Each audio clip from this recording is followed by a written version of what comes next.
so much negativity. We're about to talk about everything that's right with the New York Knicks coming up next, right here on Riding with the Knicks.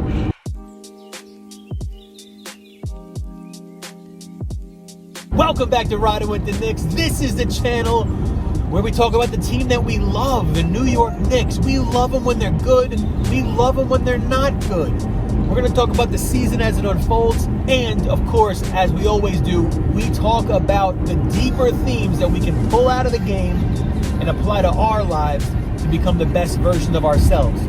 Because we don't want to just escape into sports. We want to love it. We want to root for it. But we want to be able to learn and grow. I believe that sports are actually, like, the reason they mean so much to us is because it's like deep in our bones, deep in our DNA. Sports actually play out a type of competition, a type of journey and adventure, a type of heroics, a type of triumph and defeat that we sometimes in this civilized world don't have in our lives anymore. So we live it out in sports. So let's be the people that visit it, enjoy it, but pull out the meat, pull out the gold to apply to our lives to be the best versions of us. So this is what we're going to talk about. All that is going right with the New York Knicks. And it's not going to be a short video. Well, I don't know. It'll be a normal video. But listen, there is a lot to be excited about the New York Knicks. It's hard to watch them lose back-to-back games to tanking teams while playing our vets. I get it. It's easy to complain. Complaint is an easy response. We do it all too often. There's a lot of things. I bet you can think of 5 things quickly right now in your life that you love to complain about. It's like complaint is like instant gratification. It like feels a little good to bitch about stuff, to whine about stuff, to moan about stuff. But joy is harder, but it's way better. And positivity is harder, but it's way better. And being like there's a reason. There are a lot of reasons to be happy about the team, the New York Knicks. And so we're going to go through everything going right with the New York Knicks right now. And yeah, it's February 15th of 2022, and I'm saying we're going to go through a list of everything right with the New York Knicks. And we're going to start all the way at the top with the owner, James Dolan. People don't like him. He thinks he's a blues artist. Maybe he is. Who knows? I never listened to any of his songs. But what we can say about this man is he has not done anything. Great. Don't do anything, Jim Dolan. Boom. Great thing. So that's a good thing to be happy about. Jim Dolan has not got involved. He has not messed with it. That's number one. Let's move down to the front office. Everybody's grumpy now. Everybody's like, oh, we hate World Wide West. Or, well, actually, I don't ever hear any of that. But like, whatever, they're grumpy about Leon Rose, and they're grumpy about, we bring in this other guy, what's he doing there? We bring in, like all this stuff, like they want to get mad about the front office. But listen, what did our front office do? They signed a guy who had the best year of his career, in Julius Randle, to a deal. And it wasn't a max. It wasn't a max, right? They've proven that they can make some deals happen. We got Cam Reddish for Knox. Come on now. Like they signed contracts that they're not handcuffing the team.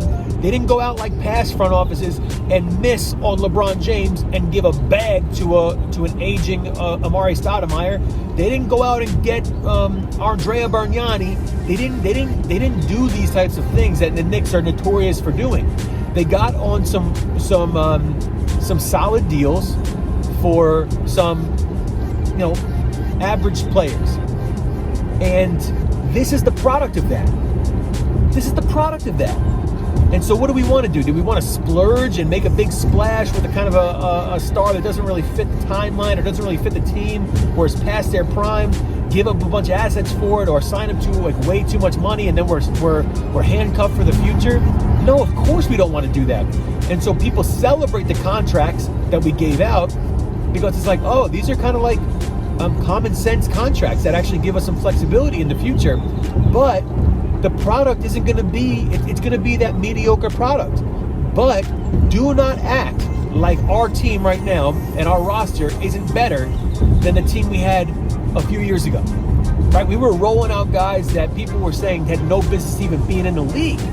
So, like, yeah, that's a great job. Good job, front office. And if we stay here, If we stay in this kind of like mediocrity, then it's like, dang, what are you doing? We're screwing up. But we are actually on a trajectory. And don't call me a crazy Knicks fan. I am a crazy Knicks fan, but don't say like, oh, of course a Knicks fan's going to say that. But where were we and where are we going? You might say that this year is a fall off. I don't think it is. Like, I think that okay, so we're about to get into the players. So the front office, cool. The coaching staff, okay. There's some things you don't want to be happy about the coaching staff. But let's talk about, we're not going to talk about negatives. We're not talking about negatives. We're talking about things that we can be happy about on this team right now as of February 15th, 2022. With the coaching staff, we've got a guy in Thibodeau who has changed the culture. That's not a hot take. That is not a hot take. That's not even a warm take. If you want to argue that Thibodeau has not changed the culture in the New York Knicks for the better, then you are willfully hating. You are willfully drinking up all the haterade. Like, Tibbs has changed the culture. He has created a working, hardworking, gritty team. He's created a culture where winning is expected. He's created a culture where working hard is expected. He's created a system that RJ Barrett is shining in. Now, I'm not trying to give RJ's roses to Tibbs. We're going to get to RJ. But I am going to say that Tibbs is giving RJ is thriving on that team. Grimes. Tibbs sees something in Grimes, and we see it too. We're not in the locker room. We don't know. We're not in the practice facility. We don't know what the other things are contributing to Tibbs. But there are positives. Culture, work ethic, Grimes, RJ. And he supported Julius. Like, he supported an emotional guy in Julius. Like, good for him. Good for him. So there's good things going on in the New York Knicks. Let's get to the players, because that's where everybody wants to be. And after this, I'm going to talk to you, and I'm going to talk to me about what we should take away from this. Let's get to the players. Let's start from the bottom. And by the bottom, I mean the young guys, which are really the top. You know it's right. And so we've got who? Who's the youngest guy on the team? I think it's RJ Barrett. No. I think it might be RJ Barrett. Whoever it is, RJ's killing it. He's showing everybody that, yo, he's that dude. We've got Grimes in his first year is showing everybody he's that dude. He's showing everybody, oh, y'all forgot that I was actually a phenom. Like, I was actually the dude people were expecting to go high in the draft. You know, this is a crazy talent that's getting better and is getting minutes. Obi, when he gets that burn, he has some amazing moments. Now, there are some weaknesses to Obi, and that's why he's not getting out playing time. Let's talk about other guys on the team. Deuce, we don't see him, but do not act like Deuce isn't crushing the competition in the G League. That's a positive. That's a very big positive. Who else? Quickly is struggling, but yeah, we can't say anything positive about Quickly right now, except for the fact that you gotta love that guy. You just gotta love that guy. Who else? Who else? The young guys that I'm missing. Jericho Sims has got that hops. I think he's like, I always was worried about his motor and like his passivity, but I think he's got some grit in there. I've been seeing that in some limited minutes. Who else we got over there in that young group? I don't know. Let's go into the other guys. Julius Randle, over the last 5 or 6 games, you might say, hey, they're not converting to wins. But, yo, that man right there is balling right now. And if anybody else would be doing that in the league right now, people would be all over it. But we're mad because we want to be mad at Julius Randle. We don't want to forgive him for being emotional. I saw someone posted recently, like, Ben Simmons gets offended and doesn't want to play. Julius Randle says, shut the F up, and keeps playing. Which one do you want? All right. And so, and then I guess I'll end here, and then I'll talk about you and me. Derrick Rose is coming back.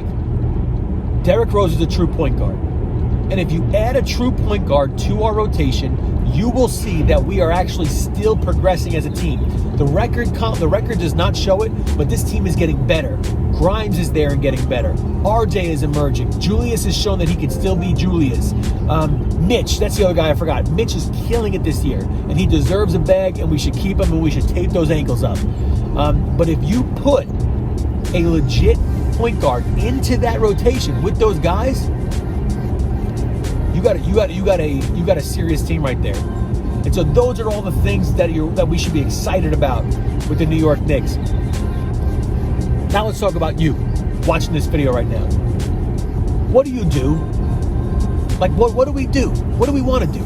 Do we want to complain, or do we want to aim for greater? When we get disappointed, when we have hard times, when we fall, when we get knocked down, like, what do we do? And of course, what we say when we say that is like, well, you pick yourself up and you keep going. Well, it's easier said than done. And so for me and for you, we've got to realize that when hardship comes, it hurts. When failure comes, it hurts. But the great ones realize that failure is temporary, and it's actually a part of the journey toward the top. It's part of the journey towards success. And growth and progress is never linear. It's like 2 steps forward, 1 step back. And that's what we're seeing with this Knicks team. And that's what we're seeing in our lives. And so if you're out there and you're like, man, I can't make it through, keep going. Keep going. Because it's exponential. Like once breakthrough happens, it's like boom. And there'll be other struggles and other things we need to grow through. But I want you to hear from me. Growth and progress is never linear. It's never a steady straight line. It's never a constant. It's always up and down, and then up again, and then down. Like, that's our experience. And so we need to keep this part of our life strong. We need to keep that mental strong, so that when hard times come, we don't just say, yeah, you pick yourself up and you work through it. But when we feel it, we get up and we actually can go through it. And so if that's you, I'm here to encourage you. Keep going. If there's someone in your life who needs that encouragement, be that for them today. Don't just be someone complaining. Be that one who's speaking life into the people around you. All right? I'm going to speak life to this community. You guys listening right now, I'm going to speak life to myself. The Knicks have got a lot to be excited about. There's some stuff to be frustrated about, but let's focus on the positives. We're about to see a beautiful rest of the season, and I think leading into an off season that's going to set us up to have a great season next season as well. And so thank you so much for watching. As always, please hit that subscribe button. Let me know what you think about in the comments below. If there's anything to be excited about and happy about the Knicks that I missed, let me know. Get in there. Let's talk about it. As always, I'm going to keep riding with the Knicks. Let's go, Knicks.